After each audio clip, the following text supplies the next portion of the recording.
start off by telling us your name, your degree, and what year you're in? Yes, hi, my name's Adriana Malavisi. I do a Bachelor of Advanced Science, and I'm in my second year. And what's the name of your campaign and what colour are you running on? We are running under Reboot, and we are running on fuchsia. Nice, fuchsia, great colour.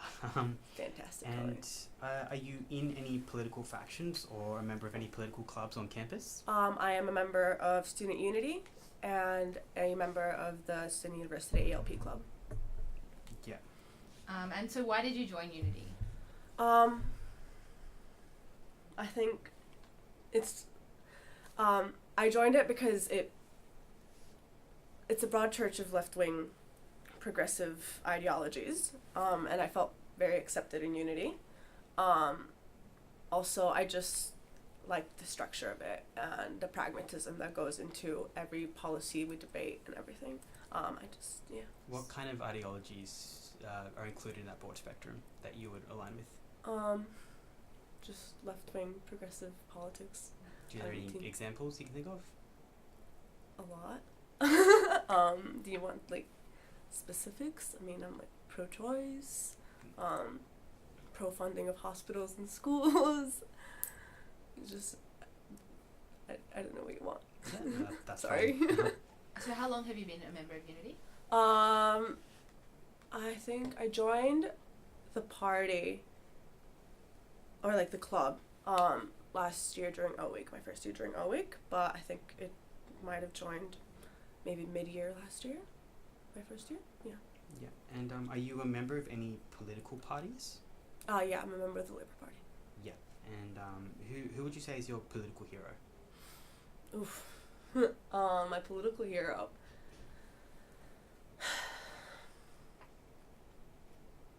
I don't know if I have, that one person that like drove you to get involved into politics, because I think it was mostly a personal thing. But I'm a very, very big fan of Barack Obama, I think. But also that's just because he was the president while I lived in the US and I was obsessed with him. But yeah, I don't think I have like the one person that was just like inspired me to get involved in politics. But there's a lot of politicians that I look up to. Right now in the Labour Party, I look up to like Michelle Rowland. She's a member for, why am I forgetting the name of her electorate? Oh my god. It's okay. That's alright. But yeah. Cool. So what are your reasons for running for SRC president? And not you love the SRC. Okay, well, that kind of cuts me down of options, because it is because I love the SRC, but also because it's actually just been the most frustrating part of my life the past 9 months of my term.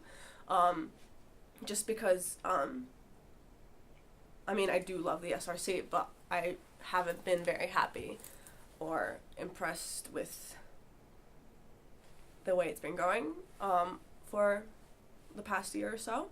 And I thought best way to change that was to put forward my own vision for it. Yeah, and what is your own vision for the SRC?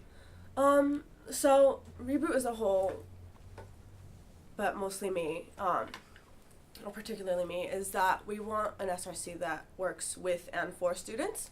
So I think that the SRC has been a bit deviated from what's supposed to be a major chunk of its reason for existing, which is representation and advocacy.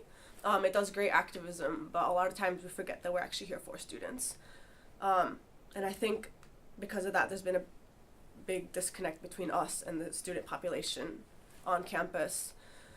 So I think my vision is just making sure that the SRC is engaging in inclusive activism, representative activism, but also making sure that students on our campus and more broadly are being taken care of, their welfare, their well-being, that we're actually standing up for issues that they care about as well. So what do you see as the most important function of the SRC then? Look, I don't know if it has a most important function. I think all of its functions are important. It works as a wing, like it has, I think, two sides to it. It's great for activism, as we all know. And I think activism should always happen in the SRC. It's the voice for students, but I think sometimes that activism itself is a bit non-representative.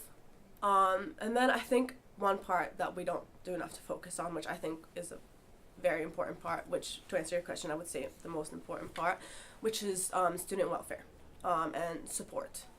I think that students need an SRC that's actually there for them. A lot of students don't know that they can come to casework, legal, for help, or just walk in and ask, where can I get help with so-and-so.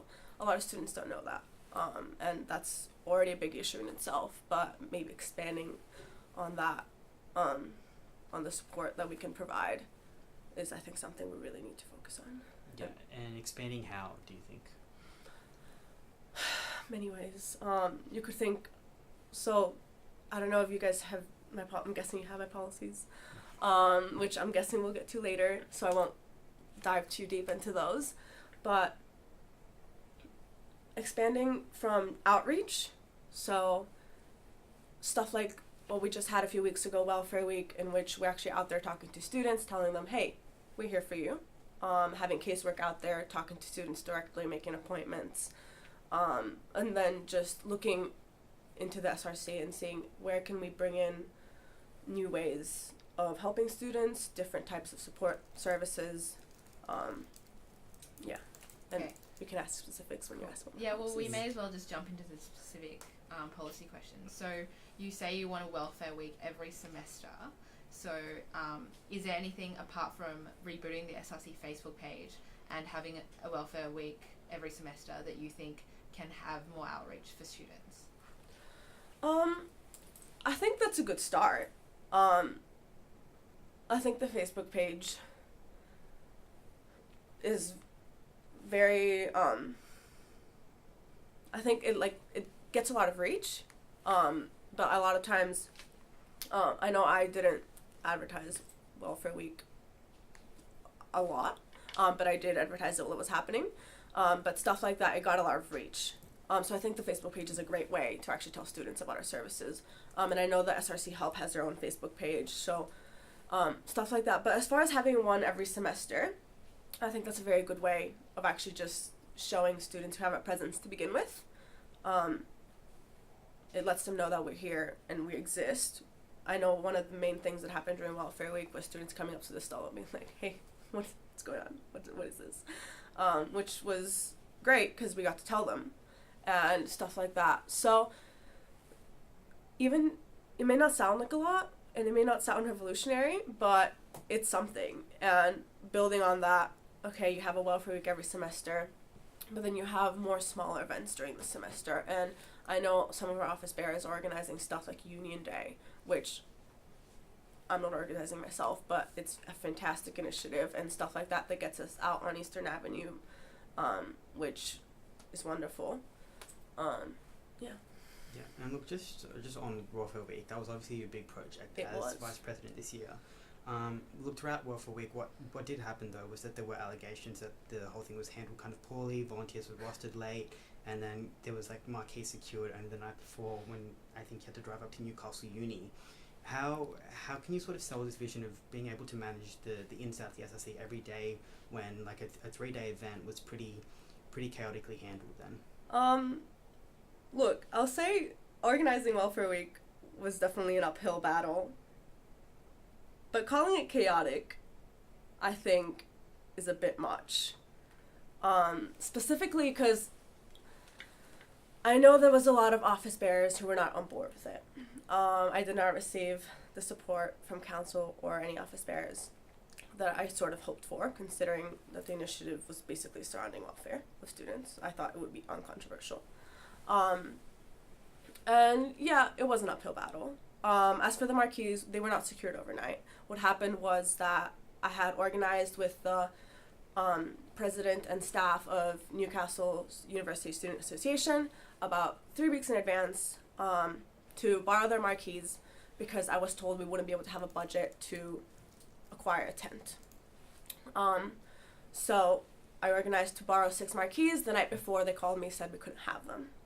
That's when I did not end up driving to Newcastle Uni, instead ended up driving to Bunnings to buy 4 marquees instead. So it wasn't a last minute thing. It had been in the planning, it just fell through and still fixed it. As for the volunteers being rostered on late, I'll cop it. I did do it the weekend before, but that's because I knew there was a lot of volunteers who had already been rostered on just because personally messaging. However, look, it didn't. I mean, the volunteer form was up for 2 weeks in advance. However, the roster was created a bit later. All the volunteers still turned out, minus all the office bearers who said they would show up. We still had many volunteers who are not even office bearers or counselors come and help us hand out.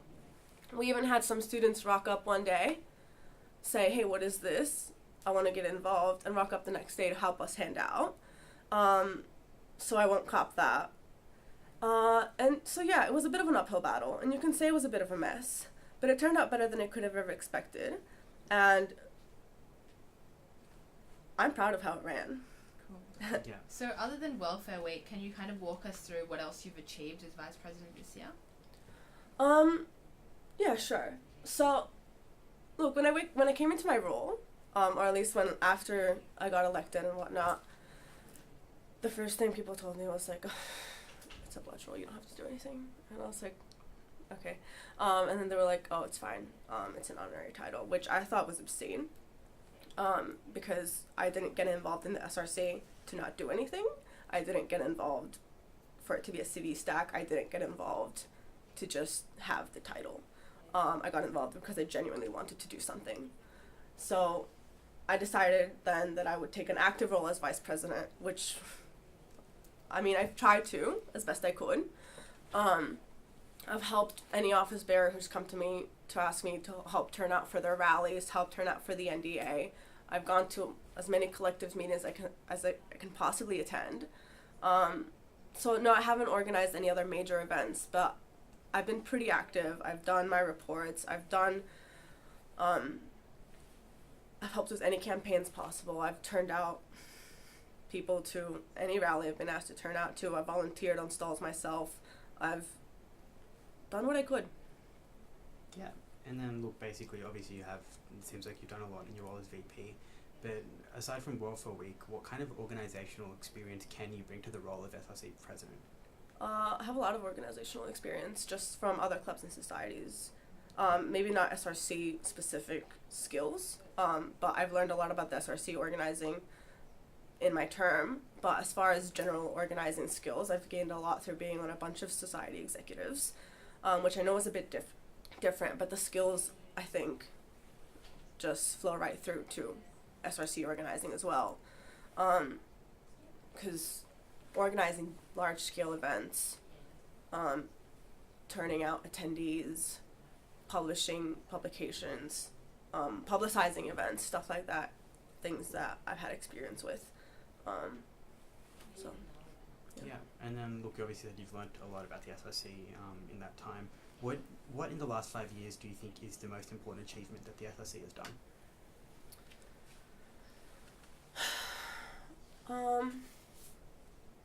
Last 5 years, most important achievement.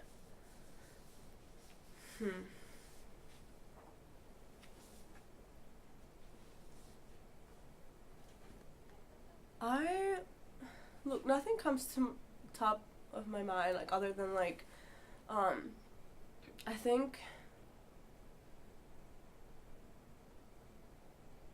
I mean, I'm just, trying to think. I'm running through, everything, and I'm trying to think of the biggest achievements the SRC is. But I just don't think that there's been anything significant for me. Maybe I'm missing something. And I think that may be one of the issues that we have. Because, okay, so I don't know, actually, Fisher 24 Hours, okay, that happened. Free Wi-Fi on campus, okay, that happened. Loan programs, that happened. Making stuff more accessible, that's happened. But has it happened in a large enough scale? So has there been anything from action from previous presidents in the past 5 years that you've kind of found inspiring, that kind of, you've looked at and you're like, oh wow, they have done something that I want to build on, or?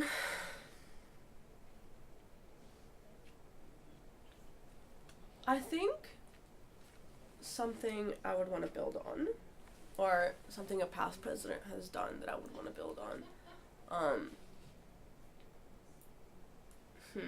Well, I know Isabella Brooke was a very she was about welfare, and I think if I were to be elected, that's the type of president I would want to be. So I guess that's not really a specific something I would want to follow up on, but that's more of a someone that I would kind of want to use to inspire me. Yeah. So maybe not a direct answer to your question, but the first thing that pops into my mind. But can you name anything that Isabella Brooke did other than just being notionally wanting to help with welfare? Look, any particular motions or any stuff that she specifically did doesn't come to the top of my head, so I don't think I can give you specifics. Okay. That's right. Moving on from the positives of the SRC, obviously, we can look at the things that you think are the problems with the operation of the SRC, and you've pretty much listed them in your policy statement. So one of the things you say in your policy statement is that with a strict focus on radical activism, the SRC has lost sight of student-oriented issues. Yep. This year's activism has focused on opposing the Ramsey Centre, fighting for international students' Opal concessions, campaigning for UCID to divest from arms, and pushing for meaningful action against sexual assault. Do you think these issues aren't important to students and to you? I think they're all very important. I think they're all incredibly important. But I think that the way they're being campaigned on is not necessarily the right way to do it. Because those issues are definitely things we should be addressing. However, I don't think the way they're being addressed is my main issue. So you think you wouldn't have committed to organising the protests against them this year? It's not about protests. It's about the rhetoric being used. So say for the sexual assault on campus campaign, it's something that I'm very passionate about. Students deserve a safe campus. All students deserve a safe campus. And it's something that we do a lot with, but we could be doing, I think, a lot more and in a larger scale. And I think that one of the things that I've been having an issue with is rhetoric burn the colleges, where even though necessarily that's what I mean when I say the way that it's being campaigned on rather than the cause itself. I think that's the wrong way to go about it. And that's what I mean when I say, I think I mentioned in my policy statement about activism that alienates parts of the student population that it's supposed to be representing. So stuff like that, or stuff like the Ramsey Center, where I know so many students are against the Ramsey Center, but sometimes they're just so struck by the rhetoric being used that it kind of turns them off from rallying against the Ramsey Center. So I think it's my issue is more with the way that these campaigns are structured. So it's not about protests. I'm saying that it's not about whether you hold a protest or not. I'm saying it's about the way we're running these campaigns rather than the issues we're running them on, because I think all the issues are very valid issues important to students. Yeah. So your issue isn't with the actual quantity or the output that the SRC is doing, it's more with the way that it's being done. Yeah. Is that right? Okay. So if you were to paint us a picture of how you would handle activism differently this year, what kind of rhetoric would you want to use? And if can you identify more than just rhetoric of how you would change the way that OBs and stuff run their campaigns? Yeah. So I'm trying to think whether I should use a specific example or just broadly. Say you have a campaign.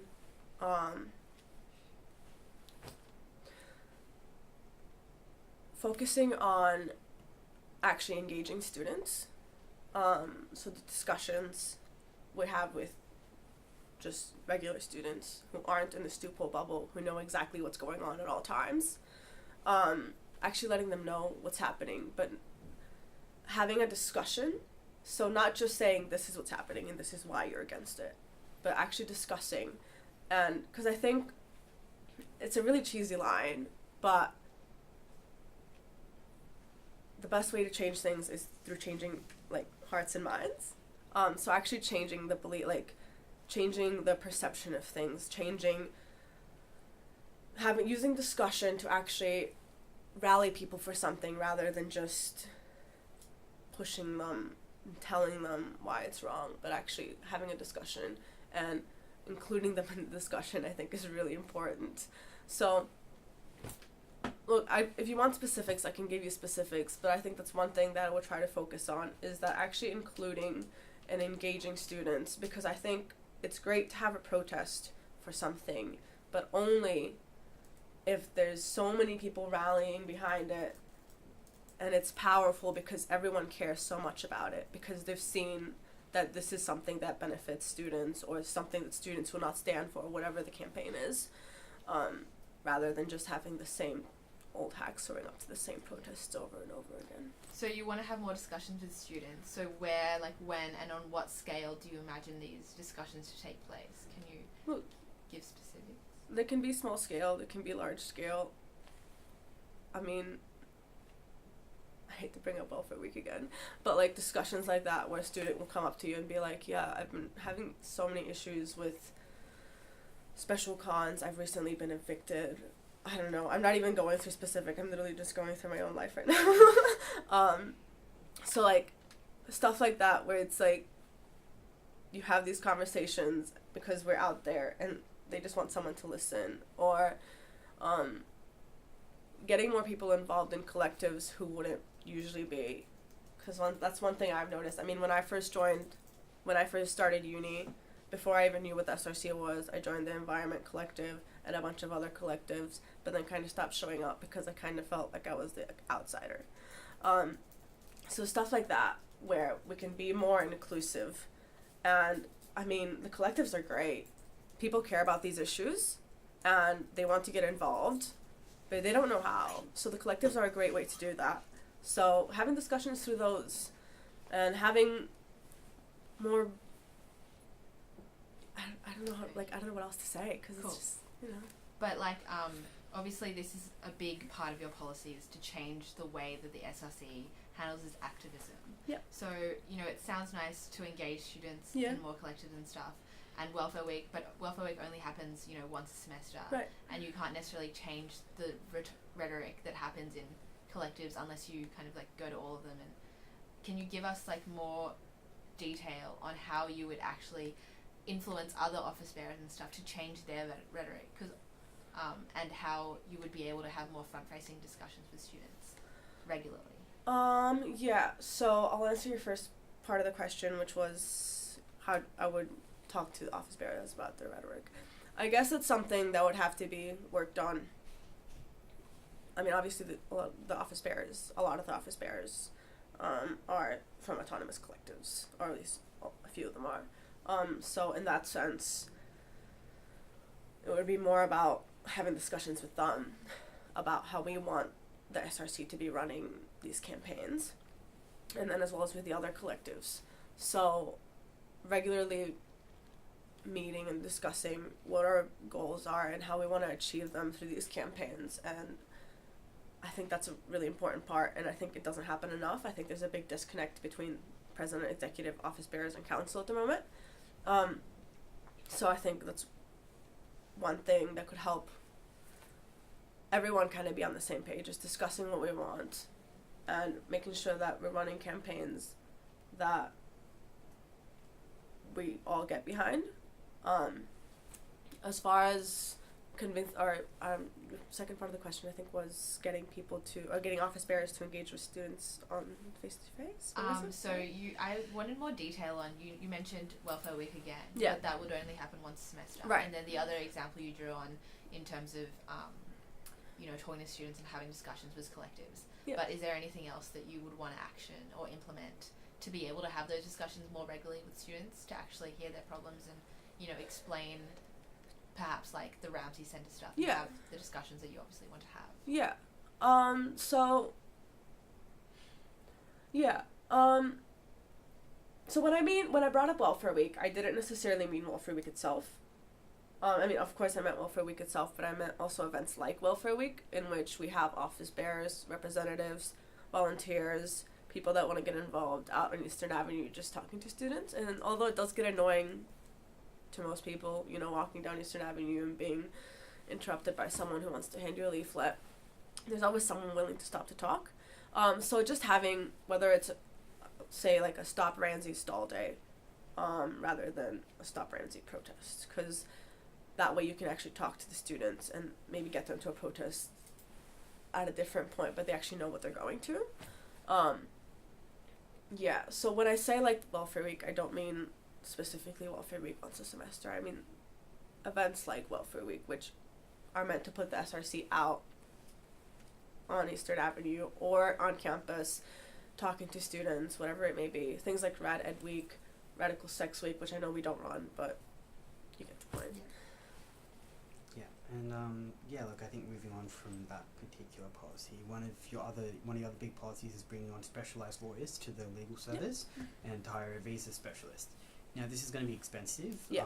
And what are you actually going to cut from the SRC's budget to afford it? Because the SRC only made $250 surplus last year, so something has to give. Yeah. No, I agree, and I know it would be expensive.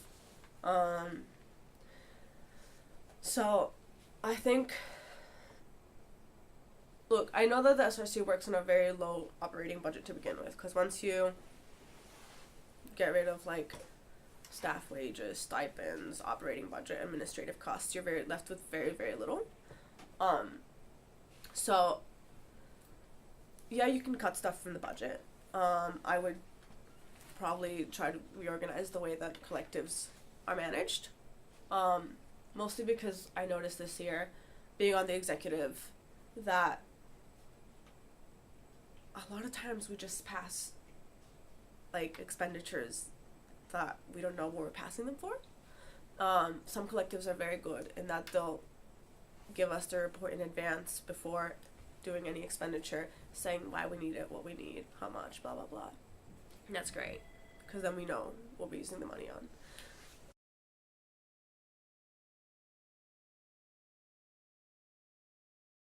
Wait, sorry, I forgot where I was. Is that the budget, so collectives spending money on? Yes, okay, so, a lot of collectives will give us reports, and then that way we know where the money is going and it's justified or whatnot. But sometimes we end up passing expenditure after, like, expenditure carries through for weeks on weeks just because the executive won't pass it, because it's not justified. They just say so collective reimbursement of so-and-so amount, with no explanation, we get a receipt, but even then, I don't think it's enough. So I think holding this collective is actually accountable to what they're spending on, what they're doing. Also to keep track of, like, kind of like, what every office bearer is doing, but specifically for spending, just because, to be fair, I'm not happy with a lot of the budget this year. What parts of it are you not happy with? So say, like, I've expressed this in council, but, say, like, the Environment Collective, got $9,500 this year, which is a lot more than many other collectives. Most of them get about $1,000 to $3,000 on average. They got $9,500. And we had to approve it because they would send us their invoice after they had already spent the money, and we can't let these office bearers pay out of pocket, right? We can't not reimburse them because they've already spent the money. So then we're stuck in the position in which we have to spend the money or not reimburse the office bearers. So a budget where Enviro has given no report back to the executive or to council, or anything as such, or education, which got 20,000, 20.2, I believe, where 7,000 of it went to education conference, and I still don't know where the rest of it's going. And, like, I know they have budget breakdowns and whatnot, but I haven't seen them, and I'm on the executive, so. So at the council meeting, you asked to be sent the. Yeah, I never got it. Okay. Did you follow up on it? Did I message Lily? I actually can't remember if I did. Okay. I'm sorry. That's okay, but just on that point, obviously collectives are getting maybe more than they need to, but just scrounging up the excess dollars that they're getting, do you really think that's going to be enough to fund an entire lawyer and visa specialist? No, it's not. But that's where I think we need to come up with more, I know it's been centuries, but we need to come up with more creative ways of getting funding, because staff allocation has not been good to us. You know, like, it's stayed pretty stagnant. We haven't gotten any huge increases. So yeah, we can always negotiate for more. Everyone says they're going to negotiate for more, but honestly, how much more is the university going to give us? So I think ways to do it is just by finding creative ways of getting more funding. And look, I don't really know what they are, whether it be fundraising or anything like that. And I know it probably wouldn't be enough to pay a salary, but those are in there, like those policies are in there, because I think it's something that the SRC desperately needs to explore. Because even if we can't get it this year, even if it wouldn't happen in my term, it's something that I think needs to happen, and it's worth exploring and worth finding the logistics of getting it started, getting the ball rolling so that it does happen at some point. And that's what I would be wanting to do, and I would work very hard to do. So yeah, maybe we can't restructure the budget this year. I'll try my best to restructure the budget enough to get one of them to happen this year. Might not happen, but it's something that needs to happen. Right. But do you think that, I couldn't find any trace in your policy of, you know, creative ways to raise money. Do you think that when you proposed, you know, like a policy with a big ticket policy of hiring a new lawyer, you should have mentioned or thought about ways and put it in your policy of how you would raise money creatively? I mean, I didn't think Reboot will raise money creatively was such a hot policy. But it's something that I did consider, because when I did workshop those policies, I did consider how the hell would I make this happen. But I think, look, I know they're big policies, and I like to call them dreamer policies because they're something that I would really, really love and will work hard for, but I know that they're not easily to achieve. It's not something that's going to happen the second I get into office, right? But I don't think that it shouldn't be a policy just because it's not, like, I mean, I'm willing to work my ass off to figure out a way to get these policies, and that's what I was promising when I wrote the policies. So yeah, there's nothing in the policy book about funding creatively, but that's because there's no other way to fund these. Yeah. I also had one last question about this policy, or about just budget in general. Yeah. So yeah, you are not happy with the way the budget was created or passed this year. So next year, say you you know, have a general secretary who also wants to implement kind of like similar, you know, give lots of money to collectives. Yeah. How would you make sure that you, as president, that you as president would like have the influence and the ability to make sure that the budget kind of goes your way? Yeah, look, that would depend a lot on my relationship with the general secretary, I guess. Okay. Whoever it is. But in the end, I think if cutting, or if like they want, if we were to cut collective budgets, I think it wouldn't be controversial if it was going to something equally as beneficial to students, or more beneficial to students. So I think in that sense, just discussing with the general secretary and hashing out exactly what each of us wants and how we can either achieve a middle ground or find a way that it would balance out both their preferences and mine. Look, I can't force the general secretary to make the budget that I want, obviously, but I mean, no one can, so. Yeah.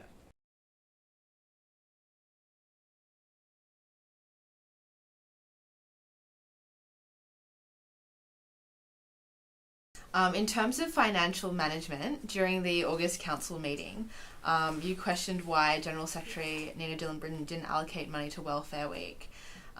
Nina said that you hadn't put in a request for money despite all office bearers being asked to do so well in advance. If you're elected, how can we trust that you'll be able to deal with spending on a day-to-day basis?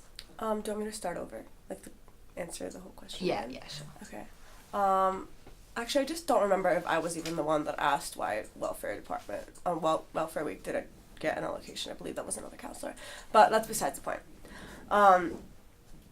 So, first of all, to begin with, I have never got an email or any notice that budget requests are being taken at all. So, that's one thing.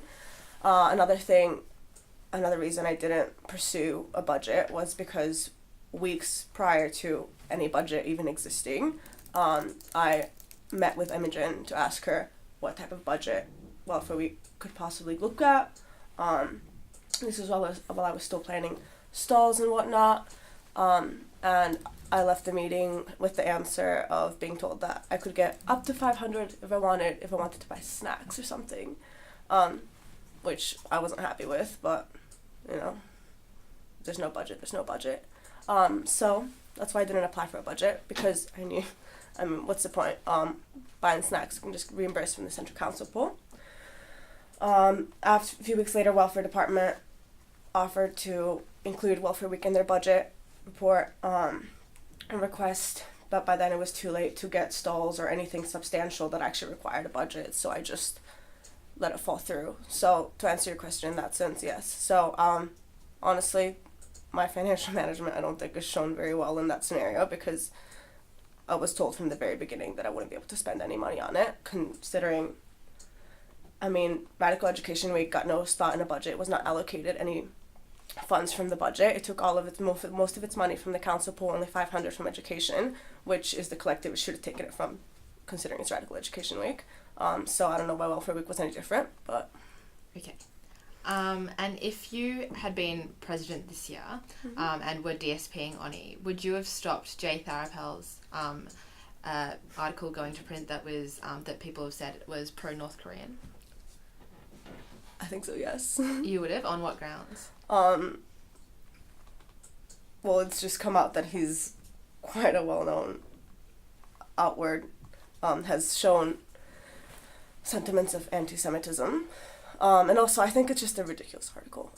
It's a puff piece for North Korea, which, defectors have shown accounts of just human rights abuses, and that was just, the piece that was written was just, I think, a misperception of everything, and just a puff piece for a regime that shouldn't be. So you would exercise editorial control over Oniswa then? Because in terms of the DSP duty, the main point is to avoid defamation and to protect the SRC from defamation. So this article wasn't something that would likely get the SRC sued, but obviously the president can and has intervened in past years. So would you intervene knowing that it was not likely to inspire legal action against us? Look, I think I would, but if I was in the position in which I thought maybe I wouldn't fully intervene, then I would definitely push the editorial team to kind of reconsider, but I think I would. Okay. Would there be any other kind of articles that you would draw a line on? Can't think of anything off the top of my head. Not any articles other than that have been published so far. Okay. But nothing specific. Will be case-by-case basis, I would guess. Okay. And just jumping here and there. So in terms of your political affiliation, you're a member of the Labour Party. Mm-hmm. So do you agree with, would you say you agree with most of the views that the Labour Party holds? I would say I agree with a lot of the views the Labour Party holds. And do you support your self-mandatory offshore detention? Are you asking my personal beliefs or my faction's beliefs? Are you asking every member of every No, your presidential personal candidate? beliefs as a candidate for president. Are you asking every presidential candidate that question? We're asking them based on political affiliation. Okay. Well, I don't know what my own personal beliefs in this scenario, how that would come into play, because in the end, the president speaks for the council. So regardless of what my personal beliefs are, I would speak on whatever motions the council has passed in the past. which many are against offshore detention and processing. So in that sense, as president of the SRC, I would take the position of the council, but Sure. I think my personal beliefs in that don't factor into it, but if you need to know, I'm not for it. Okay. I guess, we asked that question just so students know who they're voting for and what their politics personally, are. I'm not. But Yeah, sure thing. Cool. So in terms of, so jumping back to your policies then, so one of them, you write that you wish to achieve easier special consideration for students facing financial hardship. Can you talk us through how you plan to achieve this? Look, I haven't set out specific step-by-step who I'm going to talk to, when I'm going to do it, type thing, so I can't give you overly specific things, but I mean, I think the special consideration system altogether can be more compassionate, and I think that just comes through pushing the university to understand that students struggle, and that impacts what you can do at uni, that impacts your entire life. So I guess just actually pushing the university, lobbying them until they do. Another thing is standardizing simple extensions across all faculties. That's something that's also important. I think it's not listed in my main policy thing, but yeah. So would you prefer them to raise everything to the highest standard? For example, if the highest standard is 10%, would you prefer everything to be raised up on the board to 10% in terms Wait, of? What do you mean? Sorry, were you talking about simple extensions? Simple extensions, right? Okay. Right. So like where you can Sorry, instead of going through the official special considerations portal process, most faculties offer a way that you can message a unit coordinator or email a unit coordinator for a 2-day extension. But a lot of faculties, a lot of them in the science and engineering faculties, don't allow that at all. You have to go through special cons for anything, which makes it a lot more stressful for students. So I think standardizing it. Okay. Yeah. And so, you talked a bit about pushing the university, lobbying them, and I guess that also applies to some of your other policies, like campaigning for on-campus housing accessibility and making sure the uni prioritises affordable housing. Yeah. So in terms of pushing the university, how much do you think you can really achieve by, by lobbying, and what kind of experience would you say you have in, influencing decision makers to kind of change their decision making? As far as how much I think I can actually achieve by lobbying, I believe that was the first part of your question, yeah. Well, I think you can achieve a lot, and I think part of it comes down to fixing our relationship, the relationship we actually have with the uni, because at the moment I think they're very reluctant to listen to us just because of the relationship SRC has had with the university management over the past few years. So working to actually work constructively with the uni on these issues, pushing them to fix what we think needs to be fixed, but actually working it out in a way that's constructive for both sides, so that we're actually achieving these things.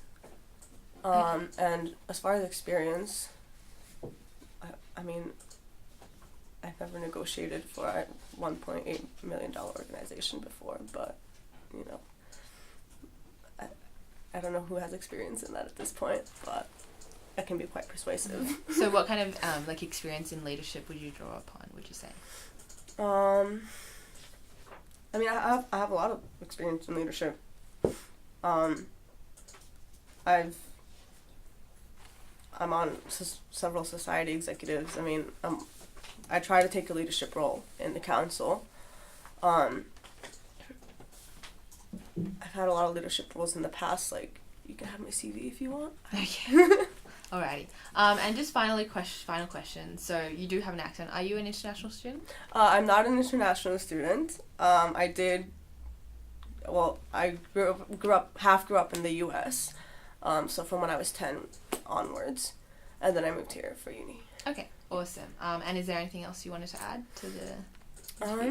Nothing that I can think of. Okay, great. Yeah. Thank you so much for coming in again. Thank you.